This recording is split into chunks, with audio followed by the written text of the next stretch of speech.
Right, so it's 12 o'clock lunchtime on Saturday. The Boxing Tonight kicks off on Sky Sports at 7:30. Now, normally, I'd be pretty excited. I'd have got a video up a day or two in advance. I'd have maybe done some more previews. I haven't done that for this card. Firstly, put simply, I haven't really had enough time because I've been busy with work and stuff like that. And, life can sometimes have a habit of getting in the way of these things. But secondarily, I must admit, I'm not overly excited for this card. I'm really not. Now, I've been critical of Josh Warrington a few times on my channel, and I think some people have taken a dislike to how critical I've been of him. But this isn't purely a Josh Warrington issue. For me, the whole card is just very, very uninspired.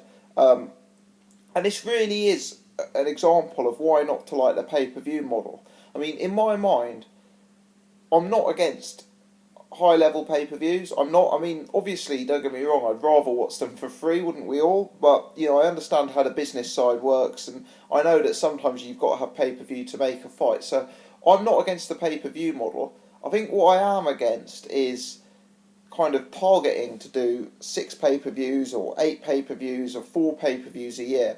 For me, pay-per-views should be an organic thing when, the big fights present themselves. But if you have to do a pay-per-view every 8 weeks, every 10 weeks, whatever, what you get on the normal Saturday night cards are cards like this. You get cards that are, number one, typically locally relevant.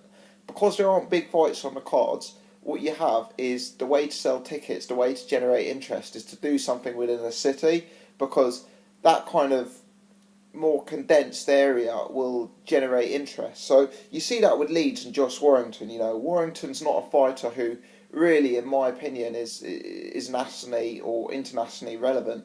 It's more just a case that he's a big fighter in Leeds and he's got big local support. What you also get is you get your bigger names who fight on the Saturday night cards, but they don't get big fights, because if your whole model is based around pay-per-view, you can't risk your big names losing, or you risk your names in big troublesome fights. You've got to save them so you can maximise the pay-per-view revenue as and when that's available. So here's a classic example of that. I mean, you've got a card headlined by Josh Warrington, as I say, because all the big stars are going for the pay-per-view events. You've got to keep it a locally relevant fighter. So you get the card headlined by Josh Warrington. For what it's worth, Josh Warrington isn't actually in a terrible fight, but I'll come on to that in a second. It's more just that I'm not a big fan of Warrington. But then secondly, you look at the undercard, and it really is very disappointing. In fact, let me make a bold prediction. I reckon every single home fighter will win tonight. There is nothing competitive here.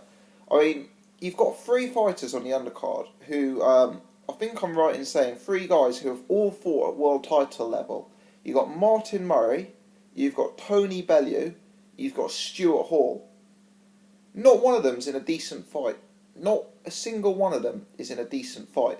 I mean, Martin Murray, anyone who hasn't seen the weigh-in yesterday for Martin Murray's fight, please check it out. I mean, Martin Murray looks like he is 3 or 4 weight classes bigger than this opponent. So I looked it up on BoxRec, and sure enough, his opponent used to fight at light welterweight and fought at welterweight for a good part of his career.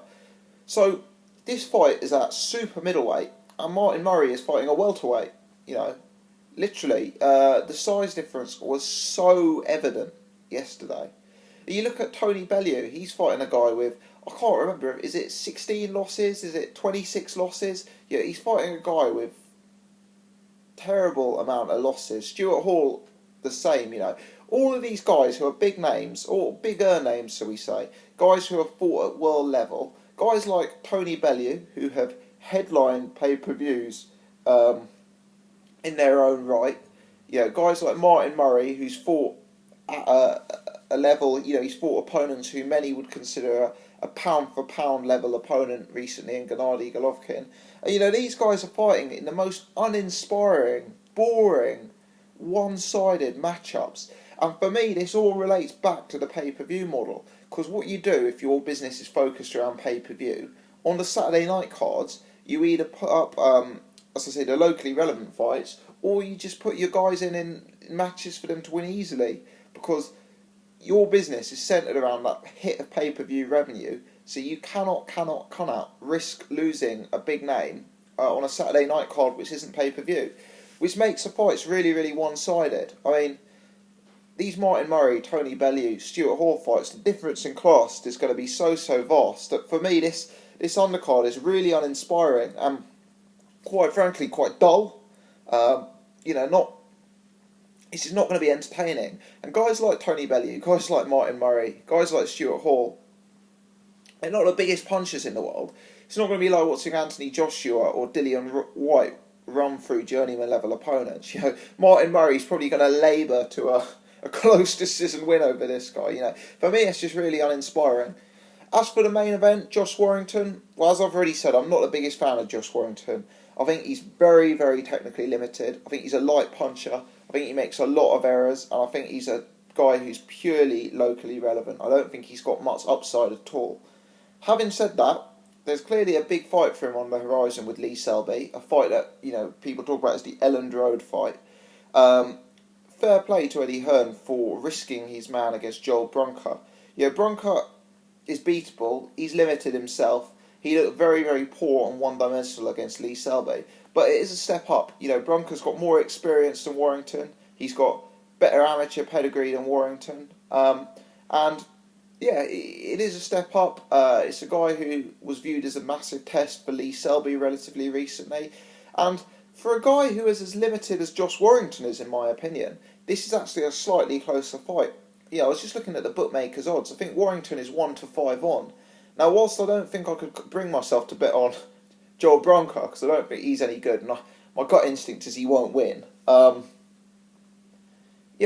certainly wouldn't want to be lumping on Josh Warrington at 1-5. I really wouldn't be. And if you, the things you got to factor in, obviously, Brunker has come over to the UK before. He's put on a terrible show. He lost. He wasn't competitive. Is he at the stage of his career now where he's maybe more interested in coming over, collecting some money, being in some big fights, as opposed to genuinely aiming for the top and looking to win? Did Lee Selby knock some of that desire out of him? I do think that's a possibility. And I think Josh Warrington, with the Leeds crowd behind him, with all the momentum, with the chance of the huge paydays to come and the sort of Ricky Hatton type atmosphere around him, I think Josh Warrington will have enough. But for me, that's the only fight on the whole card that is remotely competitive and remotely interesting as a fight. And as I say, I think it's just unfortunate that Josh Warrington, to my eye, is such an uninspiring, limited fighter to watch. So there we are. Anyway, a bit of a rant. I've talked for 8 minutes. I won't go on for any longer. But yeah, I'm sitting here, as you know, I'm as big a boxing fan as they come, and I'm finding it hard to get excited for tonight's card. Don't get me wrong, of course I'll be watching it. What else to do on a Saturday night, but there we are. I haven't got the butterflies in my stomach this time round. Let me know your thoughts on this card. Will there be any surprises? Thanks very much for watching.